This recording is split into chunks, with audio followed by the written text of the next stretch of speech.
Will there be another electricity tariff hike? Electricity tariffs have been increased on several occasions this year, but the CEB is asking for it once again. Good evening and welcome. This is Primetime News on TV1. I'm Charlotte Benedict for the News First. And I'm Naveksha Gunasekar, and let's start off by taking a look at your headlines for tonight.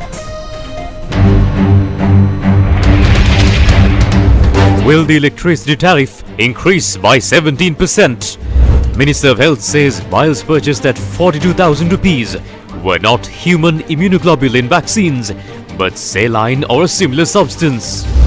MP Mana Peruma banned for 4 weeks from Parliament for laying his hands on the mace.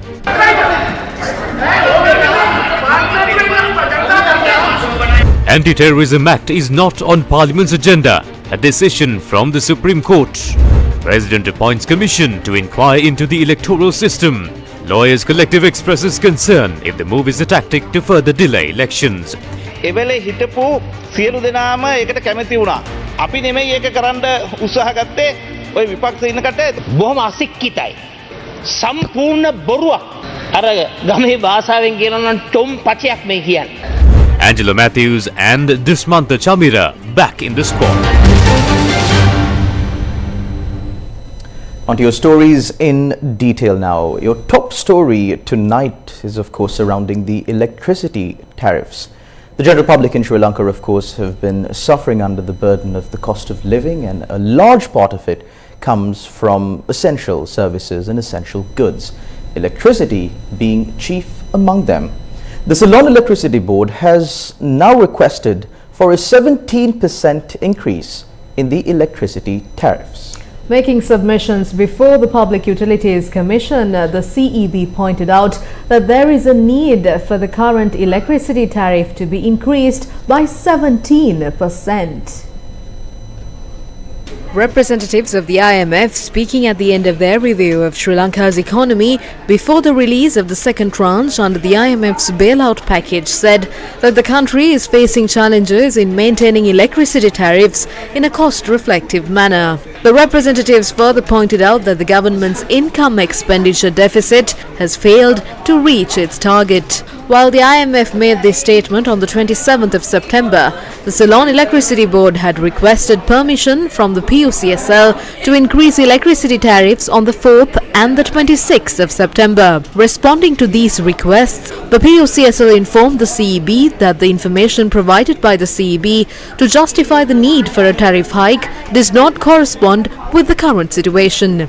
In the letter, the PUCSL states that although the daily demand for power during the month of September was estimated at 44.7 gigawatt hours, the actual daily demand was 41.01 gigawatt hours. The PUCSL further added that the production of hydroelectricity had also increased in comparison to the figures presented by the CEB, and that the predictions regarding coal power generation are inaccurate. However, the special meeting convened yesterday to gather public opinions regarding the increase in electricity tariffs. The CEB again justified their request to increase the tariff. මේ වසරේ October November December දැන් පවතින ප්‍රමාණයට වැස්සත් අපිට ජල විදුලිය නිපදවන්න පුළුවන් විදුලිය ඒකක Even if the current levels of rainfall persists during the months of October, November and December, we can only produce 3.75 billion units. That means there is a drop of about 1.5 million units of hydropower produced this year compared to any other year. We have to incur a further cost of 90 billion rupees due to the reduction in rainfall this year. Once again, we request the PUCSL to grant an increase of 1% in electricity tariff for this year and for the 6 months next year. 1% is the minimum tariff hike. This is not 1% of the current price. If we are to consider the current price, it would be an increase of 18%. But it is only 1% in relation to the previous electricity tariffs. Due to the current wars that are taking place across the world, there could be an increase in prices of coal and fuel. In addition, the rupee could depreciate against the dollar. We have not included all of that into our calculations. We have taken on the burden of shouldering all of these risks and requested for a 1% tariff increase in relation to the previous electricity tariff of an 18% increase in relation to the current electricity tariffs.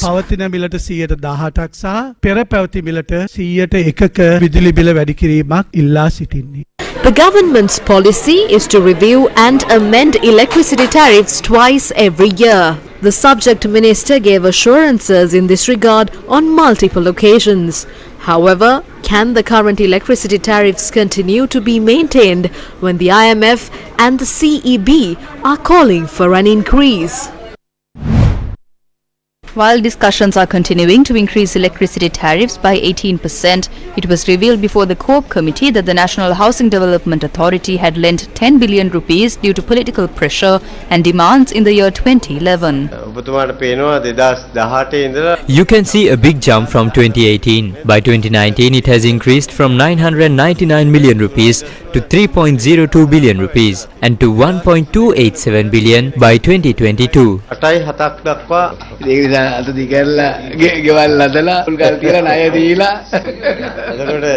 The reason for the loss is that the Housing Development Authority is run by ministers of each political party from time to time. For example, if we take 2005 to 2010, 2010 to 2014 and 2011, we have given loans of about 10 billion rupees under the Upahara program. There are no sureties for this. I inquired into this after I became the chairman. The accounts and the money of the Housing Development Authority have been used as securities of this.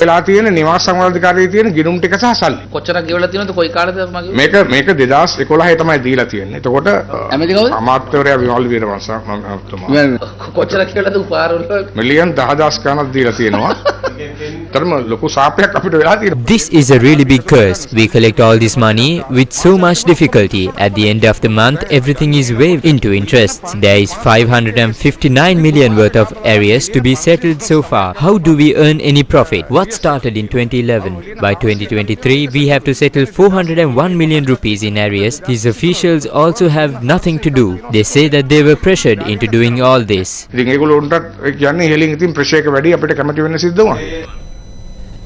News First files this report regarding a group of people who have been suffering for weeks due to the failure to fulfill a simple task like opening an anicut for the water to drain.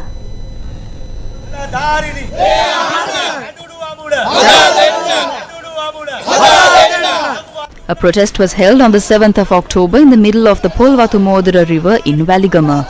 Why did the farmers of Waligama, Jamburegoda, Kokmaduwa, Addarawala, Ilwatta, Mudugamu and other areas launch this protest while their houses have been inundated for many days? Although people in low-lying areas were informed to evacuate as the Polvatumodara river rose to major flood level by night, these people continued to protest regardless of the risk to their lives to save their crops from the flooding.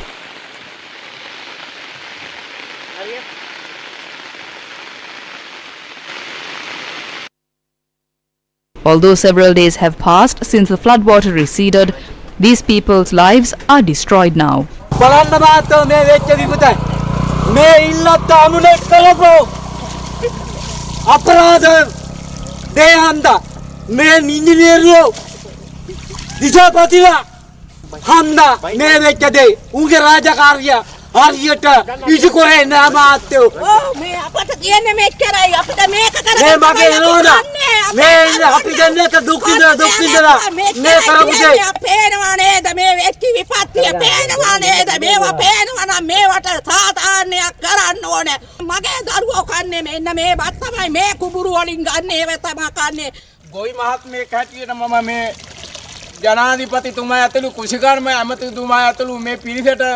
As a farmer, I am showing our loss to the president. This paddy field is 2.5 acres. The entire village has been destroyed due to floods. These paddy plants were due to be harvested. Now it is destroyed. Look at the state of the paddy. How will I survive?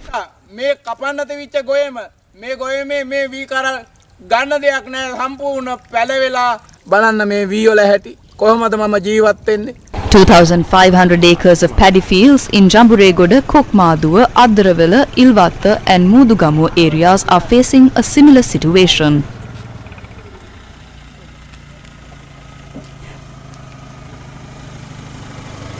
Even before this disaster, farmers said the malfunctioning of the Ilwatta anicut, which was built across the Polvatumodara river, has led to this issue. None of its gates are functioning now due to the dilapidated state of the anicut. Another gate is stuck in the river. කරල් පැහුණු When these lush paddy fields were inundated, we stood on this anicut because we had no choice and said we will not step down till the issue was resolved and farmers are provided relief.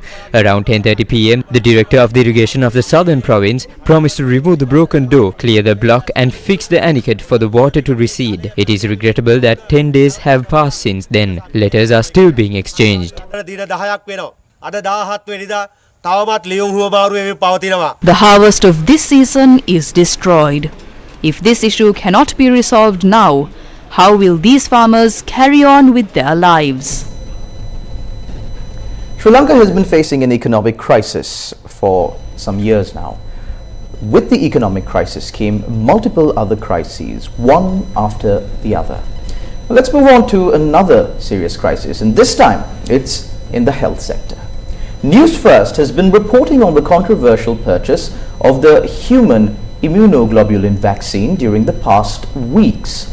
Today, the Minister of Health, Kelia Rambukwella himself, responded to the revelations made by News First. Now, according to the minister himself, the vials purchased for 42,000 rupees each were not vials of human immunoglobulin vaccine, but saline or a similar substance.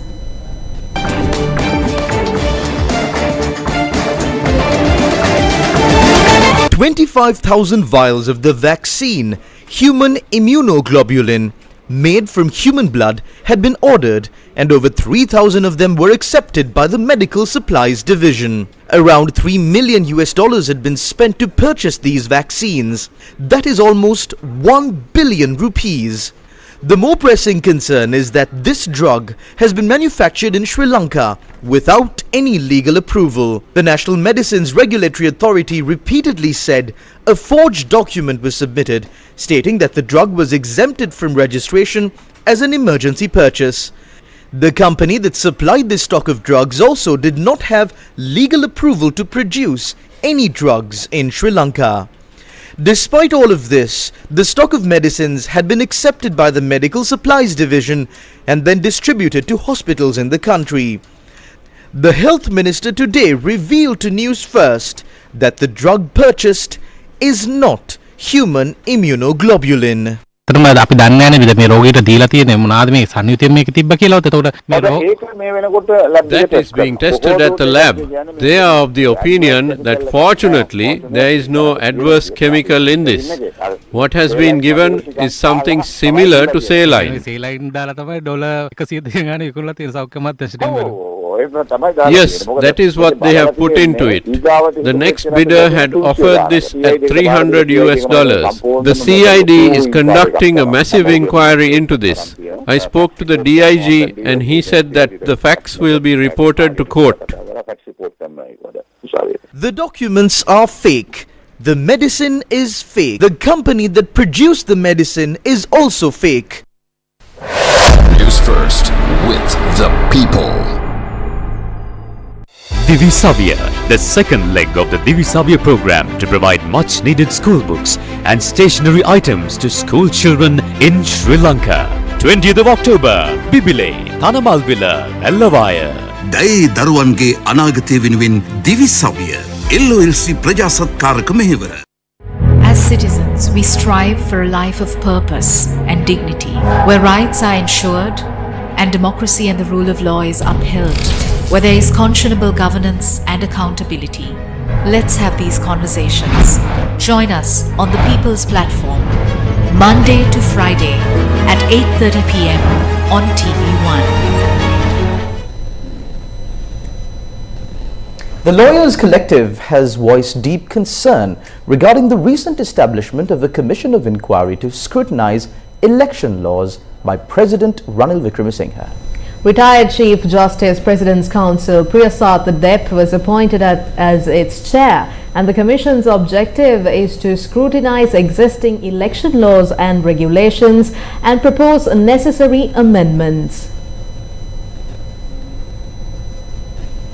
The Lawyers Collective has raised the issue that as per the Constitution, the Elections Commission already holds the responsibility of issuing guidelines to the media and political parties for ensuring the proper conduct of elections. It has also prepared numerous reports on the subjects outlined in the Gazette notification. This has led to concerns about the motives behind the Commission's formation. The Commission's ostensible objectives include the formulation of an electoral system that combines the first-past-the-post and proportional representation systems, enhancing representation for women and youth, reducing the time between election declaration and result release, exploring electronic voting, facilitating voting for Sri Lankans overseas, and expanding the use of postal voting. Furthermore, the Commission is tasked with recommending media standards for political parties and independent groups and introducing a code of conduct for them, along with strengthening laws and regulations regarding the registration and operations of political parties to ensure public trust and accountability. Of particular concern to the Lawyers Collective is the Commission's consideration of allowing an individual to contest 2 elections for the selection of people's representatives and to hold positions in both institutions if elected. The collective views this as a serious undermining of the democratic electoral process. The Lawyers Collective emphasizes that the Commission has been appointed without prior consultation, even with recognized political parties in Parliament. While acknowledging the necessity for electoral reforms, the collective questions the timing of this particular proposal, as the presidential election is just 11 months away, set to be conducted between September and October 2024. Additionally, the Lawyers Collective notes that prior to the President withholding funds for local authorities' elections, a delimitation committee was appointed to reform the electoral process for local authorities. Despite a Supreme Court order preventing the Treasury from withholding election funds, the President and the government continue to withhold the funds. In response to these concerns, the Lawyers Collective calls upon the President not to use the Commission as a pretext to delay constitutionally mandated electoral processes and urges him to ensure that no further interference occurs with elections and democracy at large. Lawyers for Truth and Justice also expressed their views on this today. We do not see any good intention behind appointing a commission to revise this electoral system when the next year is an election year, because we know and there is a general opinion in this country that the government led by the President and the Rajapaksa regime wants to postpone the elections. To postpone the presidential election, they are trying to see if it is possible to abolish the executive presidential system and bring an executive prime minister. After that, they will see if a new constitution can be brought in place of the existing constitution. Now, at a time when we have revealed all that, the President is appointing a commission to revise the electoral system. We would like to inform the President and this government that these commissions are of no use to the country at this moment.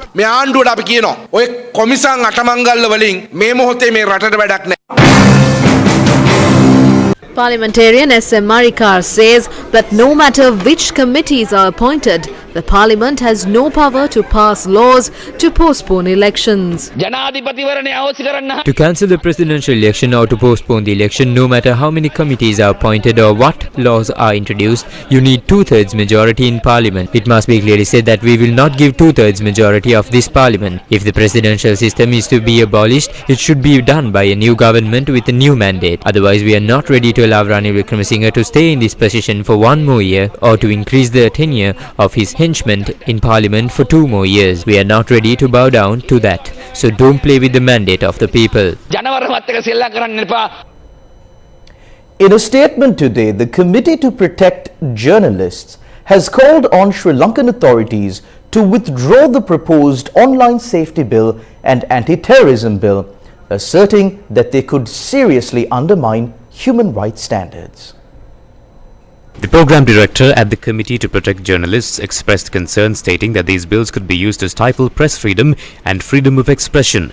The CPJ urged the government to reconsider the bills entirely or engage in a consultation process with journalists and civil society to ensure they adhere to international human rights law. They added that the online safety bill introduced on the 3rd of October by the Public Security Minister Tiranalis has raised concerns. It grants a 5-member commission appointed by the President the authority to instruct internet service providers or social media platforms to block access to content labeled as prohibited statement. They added that the vague term could potentially encompass news websites and journalists' social media accounts.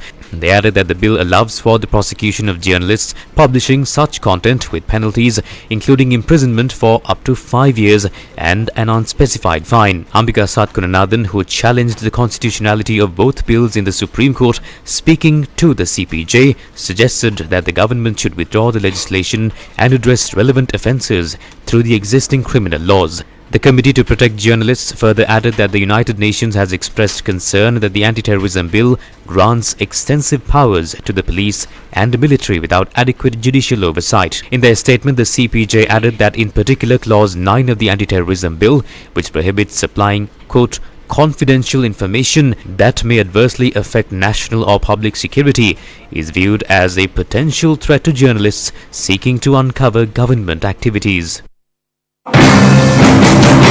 Meanwhile, the People's Struggle Movement says that the Aragalaya did not protest to have elections postponed. During the recent Aragalaya, the people of this country took to the streets demanding a change in the system. They demanded recovery of the stolen money and democracy. Therefore, Ranil Wickremesinghe has no right to postpone elections and do what he pleases. Ranil Wickremesinghe cannot walk with the people by postponing the elections. Ranil Wickremesinghe has already started discussions on how to continue to remaining in power without holding elections. The ruling party accused the opposition of having proposed to cancel the nominations for the local government elections in Parliament today. Now, the ruling party made this accusation by submitting documents related to a meeting. Yesterday, the leader of the opposition demanded that the advisory committee of the Ministry of Public Administration, provincial councils and local government came to the House last time and passed a resolution there, and they agreed in the discussion that took place as well to cancel the nominations for the local government elections of both parties. The leader of the opposition party challenged that. I read the relevant documents. It is important that the Minister of State reads the report one by one because we have not made a false statement. Dayasiri Jayasekara commented on the cancellation of nominations. The proposal to cancel the nominations based on the local government poll was unanimously approved by all the members present at the meeting of the advisory committee. Everyone who was at the meeting are present here today. MP Alavatugala was present. Everyone who was there at the time was in favour of it. It was not us who tried to do it, but the members of the opposition. Then our party also agreed to it. Very disgusting. This is a complete lie. This is a blatant lie. I say the video is still there today, but it is not released. The chairman will not allow that. Prime Minister, do these people think we are infants? What those MPs proposed and what they talked about are said to be in the advisory committee notes. I say, table those notes. You attended the advisory committee meeting. You mentioned the names and villages of the members of the opposition party. Leader of the opposition, I want to say that I am not a partner in this. You can check it yourself. It's not only you. The other members of the opposition were also there. We are not in favour of all proposals made at the meeting just because we participated in the meeting. We have not suggested postponing the elections. We made other suggestions. You may not have been there then, but the names of the members of this committee were told.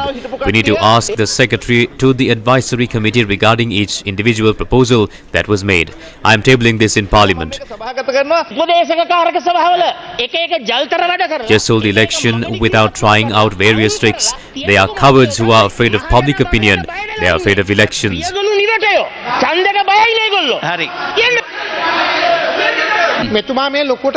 He shouts loudly that we are cowards. He was the one who postponed the provincial council elections during the time he was a minister in a previous government. Then he is an even bigger coward. The chairperson of the International Chamber of Commerce, Maria Fernanda Garza, said yesterday that she held talks with G20 and G7 nations regarding Sri Lanka's debt situation. She arrived in Sri Lanka on an official visit. Chairperson of the International Chamber of Commerce, Maria Fernanda Garza, is the first female ever to head the ICC, which is the only organization to be represented in the United Nations, World Trade Organization and World Intellectual Property Organization. Maria Fernanda Garza arrived in Sri Lanka yesterday and received a grand welcome at the Bandaranaike International Airport. The chairperson of the International Chamber of Commerce, Maria Fernanda Garza, attended the bell-ringing ceremony of the Colombo Stock Exchange today.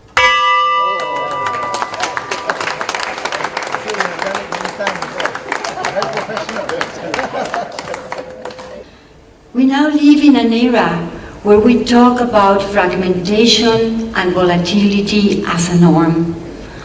And I know that amidst this global crisis, Sri Lanka has recently experienced its most challenging period in recent times. I am reassured to hear that the Sri Lankan government has made important progress in recent days in agreeing terms to restructure its debt with key bilateral creditors. We shouldn't forget the opportunities that exist today at a micro or pragmatic level.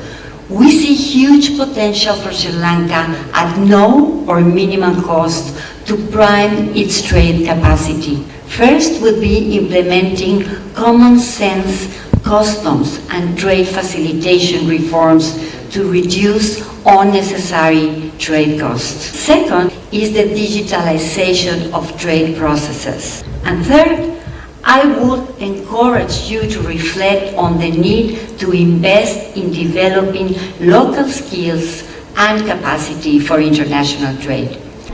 During her visit, Garza is slated to meet with several key officials. In more headline-making news, the Speaker of Parliament had to temporarily suspend the proceedings of the Parliament this morning due to an incident where MP Ajith Manna Peruma tried to lay his hands on the mace. Now later, when the Parliament convened, the Speaker ordered that Parliamentarian Manna Peruma be suspended for a period of 4 weeks starting from today from the Parliament. When Parliament convened this morning, parliamentarian from the Samagijana Balavege Ajith Manna Peruma posed a question to the Minister of Public Security, and when the minister did not respond to the question, a heated situation arose in Parliament. දැන් 10:35 වෙලාව ප්‍රශ්න ඉවරයි. ඔබතුමා ප්‍රශ්නෙට උත්තර දෙන්න ගරු ඇමතුමා. මහජන ආරක්ෂක ඇමතුමා ප්‍රශ්නෙට උත්තර දෙන්න ඉක්මනට. වෙලාව උත්තර දෙන්න. දැන් වෙලාව පරක්කුයි නේද කතානායකතුමනි? ඔබතුමා අද ප්‍රශ්නෙට උත්තර දෙන්න. උත්තර දෙන්න බැහැ කතානායකතුමා. හරි මම සභාගත කරනවා කතානායකතුමා. වෙලා දයාමාට වෙලා ඉවර කෙරුවා. ඔබතුමාට 10 මාරට නවත්තන්න බෑ. ඇමතිවරයා ඇවිල්ලා ඉන්නට උත්තර දෙන්න ඕන. He must reply. He must reply. අපි යන reply. ආලය නාස්ති කරේ මම නෙමෙයි. ඔබතුමාලා. ඔබතුමා වාචික ප්‍රශ්න ආරම්භ කරන්නයි. When you open the floor for oral questions, as we always do, parliamentarian Ajith Manna Peruma said that he is going to ask a question. Then when he said that he would ask that question, the relevant minister is bound to respond to the question. You did not even give an order for it to be tabled. Please allow the opportunity for this question to be answered. This is not about tabling it. සභාගත කිරීම නෙවෙයි. මහජන ආරක්ෂක ඇමතුමා උත්තරය දීලා ඉවර කරන්න. ගරු ඇමතුමාලා දෙන්නටම මේ ප්‍රශ්නේ අදාළ නැහැ. කරුණාකරලා ඔබතුමාලා දෙන්න ඉඳගන්න. නැගිටලා. ප්‍රසන්න මොකද කියන්නේ? ගරු ඇමතුමා උත්තරය දීලා ඉවර කරන්න. යංකෝ අයියේ යන්න. උත්තරය දීලා ඉවර කරන්න. ඔයා යන්න. ඔයා යන්න. ගරු ඇමතුමා උත්තරය දීලා ඉවර කරන්න. මහජන ආරක්ෂක ඇමතුමා කරුණාකරලා උත්තරය දීලා ඉවර කරන්න. හරි. 27 යටතේ ප්‍රශ්නය අනුර කුමාර දිසානායක මැතිතුමා. අනුර කුමාර දිසානායක මැතිතුමා 27 යටතේ ප්‍රශ්නය. 27 අයියේ දැන් මගේ කතාවයි. අයියේ මගේ කතාවයි දැන්.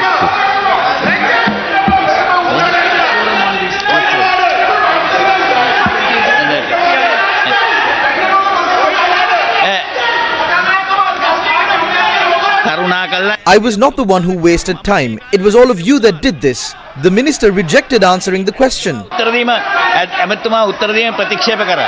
හරි. හරි.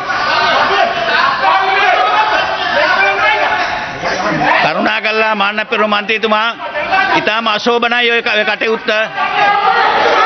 මානපෙරු මන්ත්‍රීතුමා ඉතා අශෝභනයි කටයුත්ත. තමුන්නාන්සලා යන්න මෙතනින්. කරුණාකරලා යන්න මෙතනින්. කරුණාකරලා යන්න මෙතනින්. ඔබතුමා වගේ කෙනෙක් නොකළ යුතු වැඩක් ඔය කළේ. ඉතාම කැතයි. ඉතාම කැතයි. එකක්වත් කරන්න හම්බෙන්නේ නැහැ. ඔබතුමාලා නොකළ යුතු දෙයක් ඔය කළේ. කරුණාකරලා උතනින් ඉවත් වෙලා යන්න. කරුණාකරලා උතනින් ඉවත් වෙලා යන්න. සභාවේ වැඩ කටයුතු විනාඩි 10කට මම නතර කරනවා. After a recess of 10 minutes, Parliament reconvened.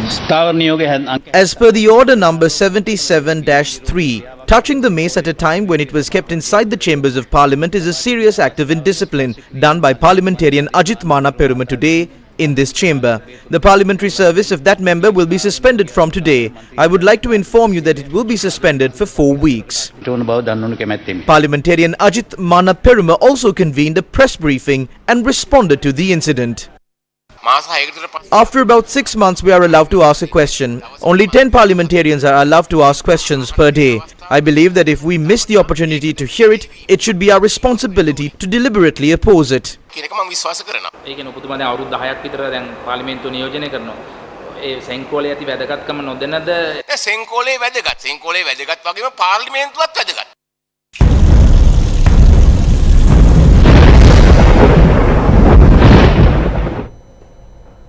In your weather update today, the Met Department states that showers or thunder showers will occur over most parts of the island after 2 p.m. tomorrow. Fairly heavy showers above 75 millimeters can be expected at some places in the Uva, Central and Eastern provinces, according to the Met Department. Showers will also occur in the Western, Southern and Northwestern provinces during the morning hours too. The general public has been requested to take adequate precautions to minimize damage caused by temporarily localized strong winds and lightning during thunder showers.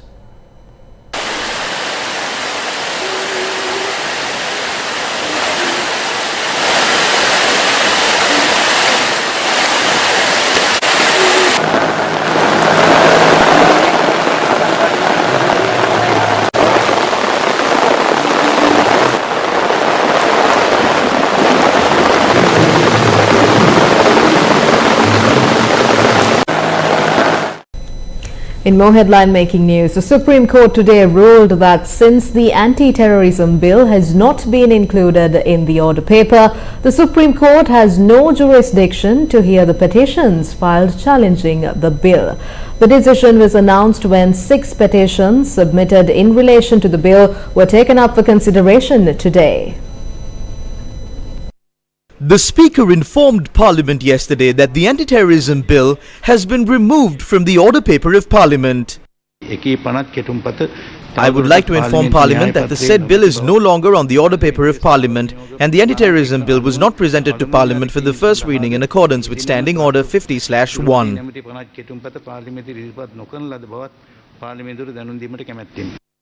However, the petitioners challenging the bill in the Supreme Court sought a decision from the Supreme Court regarding the placing of the bill on the order paper for the first time and the opportunity given to challenge the bill in the Supreme Court. The petitioners pointed out that if the Supreme Court does not decide on this matter, there is a possibility that Parliament would pass the bill, having considered that the bill had already been placed on the order paper for the first time. Meanwhile, the Attorney General had informed the Supreme Court that the General Secretary of Parliament had confirmed that the anti-terrorism bill is not on the order paper of Parliament. However, the petitioners pointed out that against a backdrop where the Speaker has been informed of the petition, they would be seeking a decision from the Supreme Court that the bill is not on the order paper of Parliament. President's Counsel Nigel Hatch pointed out that the Supreme Court had the jurisdiction to interpret it from the point that the bill was placed on the order paper of Parliament. The President's Counsel pointed out that there are constitutional provisions stating that any bill placed on the order paper of Parliament must be challenged before the Supreme Court within 14 days of it being placed on the order paper of Parliament. He stressed on the need for the Supreme Court to issue a judgment on whether or not the bill has been placed on the order paper of Parliament. After considering the submissions made, the 3-judge bench comprising of Chief Justice Jayantha Jayasuriya and Justices Murthu Fernando and Janak De Silva decided that the bill has not been placed on the order paper of Parliament. Thereby, the Supreme Court held that they do not have jurisdiction to inquire into the bill. The Minister of Justice made a statement regarding this in Parliament today. We had included two bills on the order paper. One was the online safety bill and the other was the anti-terrorism bill. We don't usually present two bills that would be challenged before the Supreme Court because the issues of the general public who are coming to the Supreme Court seeking justice should also be resolved. That is the reason why I delayed this. The 14-day period to challenge the bill begins after the first reading in Parliament, but it is considered to have been included in the order paper of Parliament on the day that it is presented. There is no impediment to challenging this bill within 14 days after the first reading in Parliament. I told you before as well, if there is a need to make some changes to the standing orders, we are ready for that as well.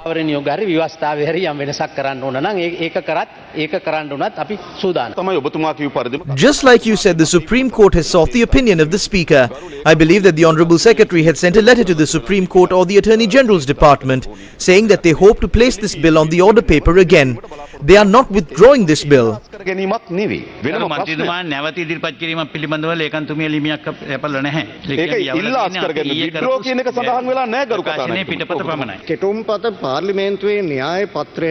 From the point where the bill is included in the order paper of Parliament, we cannot go beyond this. This is the supreme law. There is an issue here. Neither I nor this Parliament has the power to interpret the Constitution. That should be done by the judiciary.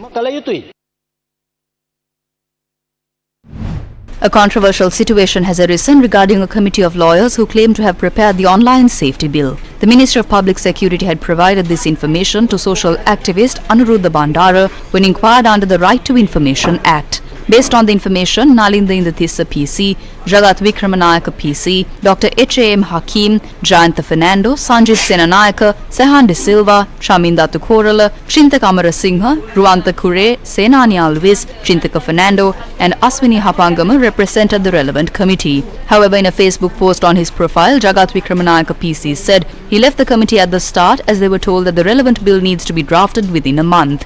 When inquired by News First, Vikramanayaka confirmed that he did not participate in the committee or attend any relevant meetings. Based on information received from the attorneys who were named, no specific proposals have been obtained from them for the online safety bill. However, a committee was appointed to present recommendations regarding the internet and related activities during the tenure of Minister of Justice Ali Sabri PC. However, that too was not active after Ali Sabri stepped down from his post as Justice Minister. The JET Pintu Aban Practical Workshop and Conference began in Mathura today. The Pintu Aban program, jointly organized by News First and JET Holdings, is intended to develop the field of carpentry in Sri Lanka. The objective of this program is to provide training in the field of carpentry for trainees and give them an opportunity to obtain an NVQ or National Vocational Qualification. Participants at the launch event today included the Divisional Secretary of Mathura for Graduates, Anura Vijay Sekara, National Apprentice and Vocational Training Authority's Mathura Divisional Officer N.A.K. Chandrakumar, Vasanta Gunaratna, South Asia Sales and Technical Director of JET Holdings, Dilshan Rodrigo, Senior General Manager of Sales at JET Holdings, and Yasarat Kamalsiri, Director General Manager, News First. The Mathura leg of the JET Pintu Aban program provided a unique experience for young carpenters of Mathura. A ceremony was held this evening to present certificates to the successful participants who completed the program.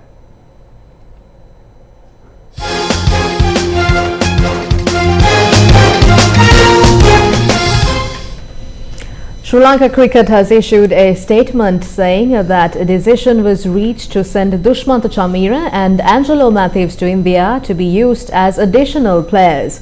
The SLC added that the two players will join the Sri Lankan Cricket World Cup team in India tomorrow. Now, Sri Lanka's next match in the series will be against the Netherlands on Saturday in Lucknow.